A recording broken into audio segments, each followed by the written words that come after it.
ఈ రాష్ట్రాన్ని సాధించిన నాయకుడు, ఈ రాష్ట్రాన్ని 10 ఏళ్ల పాటు భారతదేశంలో అగ్రగామిగా నిలబెట్టిన నాయకుడు ఎవరు? ఒక ఆయననే మనకు శ్రీరామ రక్ష. మళ్ళీ కేసీఆర్ గారిని తెచ్చుకోవాలి. 2028లో ఖచ్చితంగా ముఖ్యమంత్రి చేసుకోవాలి. ఈ రాష్ట్రంలో ఉండే రైతుల ముఖంలో చిరునవ్వు చూడాలి అంటే, ఈ రాష్ట్రంలో ఉండే సింగరేణి కార్మికుల ముఖాల్లో చిరునవ్వు చూడాలి అంటే, ఈ రాష్ట్రంలో ఉండే పేదల ముఖంలో సంతోషం మళ్ళీ కనబడాలి అంటే తిరిగి కేసీఆర్ రావాల్సిందే. ప్రజాస్వామ్యం బతకాలి తెలంగాణలో అంటే తిరిగి కేసీఆర్ రావాల్సిందే. ఈ విషయంలో ఇంకొక మాట కూడా నేను చెప్పాలి. కాంగ్రెస్ వాళ్ళు ఇట్లున్నారు, బీజేపీ వాళ్ళు ఏమైనా చక్కగా ఉన్నారంటే వాళ్ళు ఏం చక్కగా లేరు.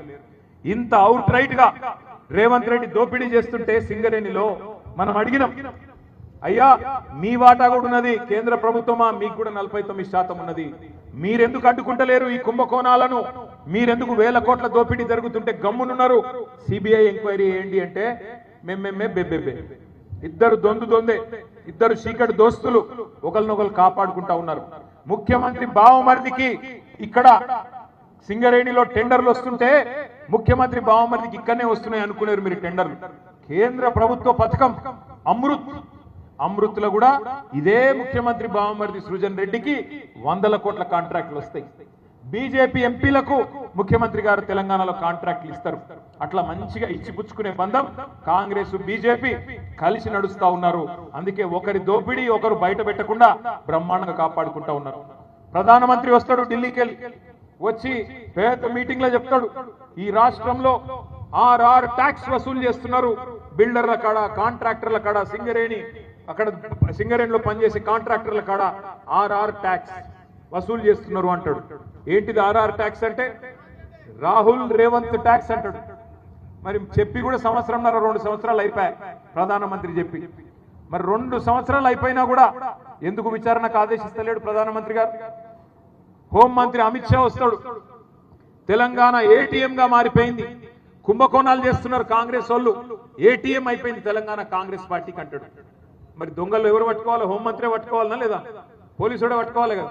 మరి దొంగను పట్టుకునే పోలీసులకు అధ్యక్షుడిగా ఉన్న హోంమంత్రి ఇలా ఆయన వచ్చి ATM గా మారిందంటాడు తప్ప కార్వాయి చేయడు, విచారణ జరిపించడు. ఒకళ్ళ దొంగతనం ఒకళ్ళు బయట పడకుండా మంచిగా భద్రంగా కాపాడుకుంటా ఉన్నారు. ఇంకా దాని మీదకెళ్ళి ఒక కొత్త కుట్ర. ఇంత బ్రహ్మాండంగా గోదావరి నది మీద కేసీఆర్ గారి నాయకత్వంలో కాళేశ్వరం ప్రాజెక్టు మనం కట్టుకుంటే ఆ కాళేశ్వరాన్ని ఒకడు కూలేశ్వరం అయిపోయిందంటాడు. 1,00,000 కోట్లు కొట్టుకపోయినాయి అబద్ధాలు మాట్లాడతారు.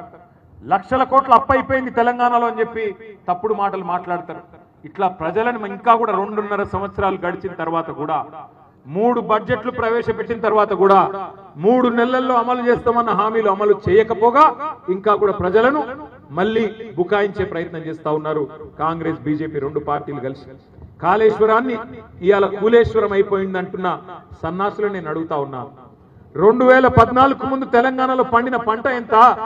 2021-22లో పండిన పంట ఎంత?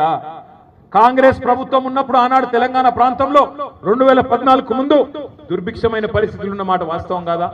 తెలంగాణలో పంటలు ఎండిపోయి నీళ్లు లేక ఆఖరికి బోర్ల మీద ఆధారపడ్డ రైతులు బొక్కబోర్ల పడ్డ మాట వాస్తవం కాదా?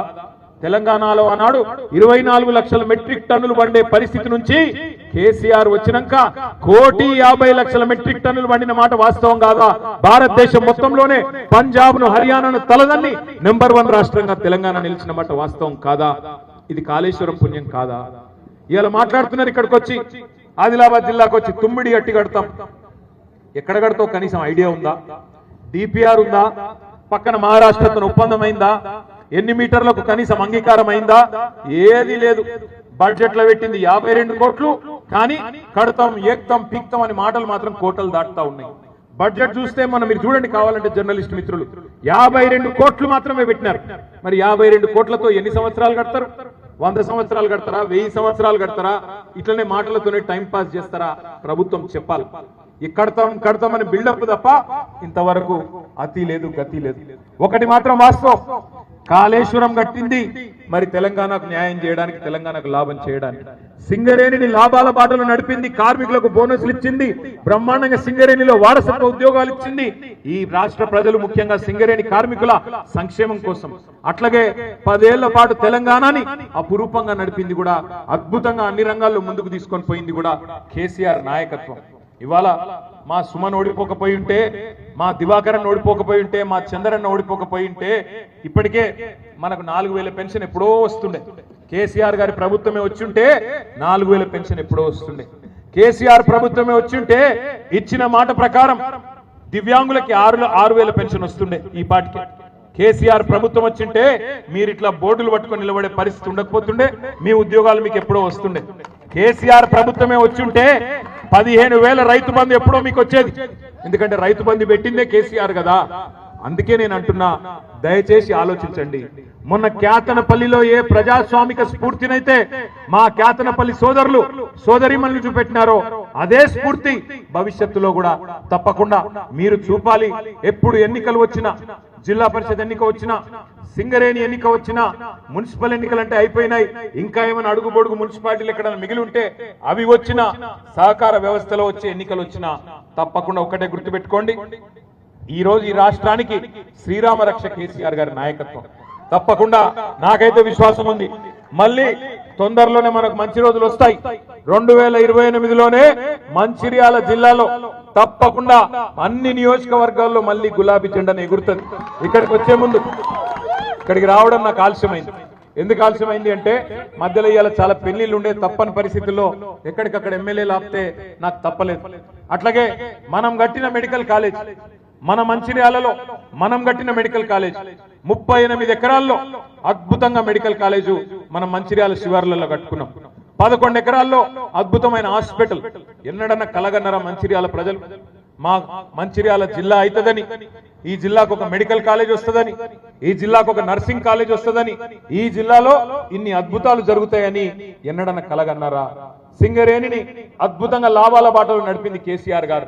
ఇవన్నీ కూడా కళ్ళ ముందు కనబడుతూ ఉండగా ఆనాడు కొన్ని దొంగ మాటలు నమ్మి మనం మోసపోయినాం.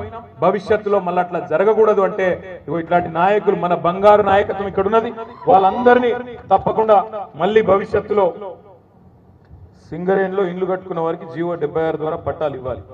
జీవో నేను ఇచ్చినట్టయితే మా ఇస్తుగా జీవో నేను ఇవ్వలేను. మనం ఇచ్చిన జీవోని అమలు చేస్తలేదు. వాళ్ళు ఏది చేయరు తమ్మి, మీరు సింగరేణిలో గెలిపియండి, సింగరేణిలో ఉన్న గుర్తింపు సంఘాన్ని తీసి అవతల వారేసి మళ్ళీ టీబీజీకే తీసుకురండి, అప్పుడు అన్ని సెట్ అవుతాయి. అంతేగాని మనం ఇట్లా కత్తివానికి ఇచ్చి యుద్ధం మనం చేయమంటే బేకార్. ఇప్పుడు ఎవరున్నారు? మనం ఉన్నామా సింగరేణిలో? లేం కదా. మరి సింగరేణిలో మళ్ళీ కనీసం అక్కడనే తీసుకురాలి. 3-4 నెలల ఎలక్షన్ ఉందట, టీబీజీకేఎస్ గెలిపియండి. అన్ని డివిజన్లలో టీబీజీకేఎస్ ఏకపక్షంగా గెలుచుకొస్తే అప్పుడు ఆటోమేటిక్గా సింగరేణిలో కూడా భయపడతారు. అంతేగాని అట్లా కాదు ఇట్లా అంటే మనం ఎవరికో జీవో ఇచ్చినాం నువ్వు అమలు చేయండి, వాడెందుకు చేస్తాడు? వాని మెడ మీద కత్తి పెట్టి అడగాలంటే టీబీజీ కేసు గెలవాలి.